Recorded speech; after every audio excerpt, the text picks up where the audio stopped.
नमस्कार दोस्तों, मेरी आज की कहानी का शीर्षक है पाप के अन्न का प्रभाव। एक साधु किसी वन में एक वृक्ष के नीचे छोटी सी कुटिया बनाकर रहते थे। उस साधु की कीर्ति उस देश के राजा के कानों तक जा पहुंची। वे भी साधु के पास गए और उन्हें अपना गुरु मान लिया। उन्होंने साधु से नगर चलने की प्रार्थना की। पहले तो साधु नहीं माने, परंतु अत्यधिक अनुरोध करने पर वह महल में रहने लगे। 3 महीने बीतने पर वहाँ एक घटना घटी। रानी स्नानागार में नहाने गई और अपना हीरो का हार उतारकर एक तरफ रख दिया। स्नान करने के उपरांत जब वह बाहर आईं तो हार उठाना भूल गईं।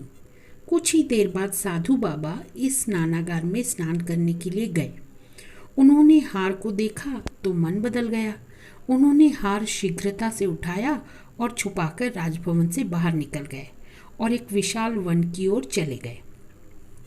इधर महारानी अपना श्रृंगार करने लगी तो देखा हीरो का हार नहीं है। तभी उसे याद आया कि हार तो स्नानागार में रखा था।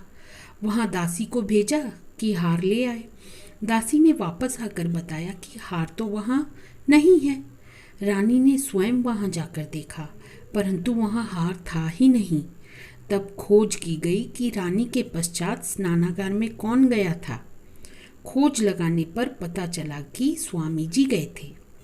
जब उनको पूछने के लिए बुलाया गया तो पता चला कि कहीं कोई निशान नहीं। शिकायत राजा के पास पहुंची।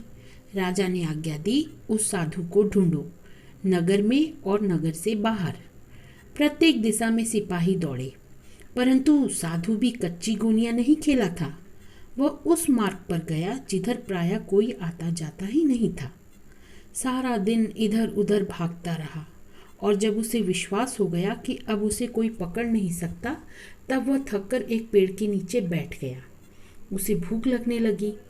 भूख लगने पर उसने कंदमूल ढूंढे। भाग्य से उसे एक ऐसा कंदमूल मिला जिसके खाने से पेट खराब हो जाता है। उसे भूख बहुत थी तो वही कंदमूल उसने खा लिए। पेट तो भर गया, पर थोड़ी देर बाद पेट में बादल गरजने लगे तो वह पेट साफ करने समीप गया। उसके पश्चात पुनः गया और फिर गया। रात भर यही होता रहा। सुबह होते ही साधु के मन में सहसा विचार उत्पन्न हुआ, यह तूने क्या किया? तूने रानी का हार चुरा लिया। धिक्कार है तेरे साधु होने पर। चल हार वापस करके आ। इस विचार के आते ही साधु नगर की ओर चल दिया। नगर में पहुंचा तो सिपाहियों ने कहा, पकड़ लो। साधु ने कहा, पकड़ने की आवश्यकता नहीं, मैं स्वयं ही राजा के पास जा रहा हूँ।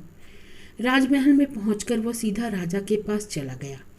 हीरो के हार को उसके समक्ष रखकर बोला, यह लो राजन, मैं तुम्हारा हार चुरा कर ले गया था, इसे वापस करने आया हूँ। राजा ने हार लेते हुए पूछा, स्वयं ही आए हो? साधु ने कहा, हाँ। तो इस हार को आप क्यों ले गए थे? और ले गए थे तो वापस क्यों ले आए? साधु ने कहा, सुनो राजन, 3 मास तक मैं आपका अन्न खाता रहा, इससे मेरा मन मैला हो गया। हार को देखा तो मुझे विचार ही नहीं आया कि चोरी करना पाप है। हार को उठाकर चला गया, परंतु रात को लग गए दस्त। तुम्हारा खाया हुआ सारा अन्न शरीर से निकल गया। मेरा साधुपन लौट आया। तब मैंने सोचा कि यह मैंने क्या किया। यह है पूरे अन्न का प्रभाव। जैसा आहार वैसा ही विचार, जैसा अन्न वैसा मन।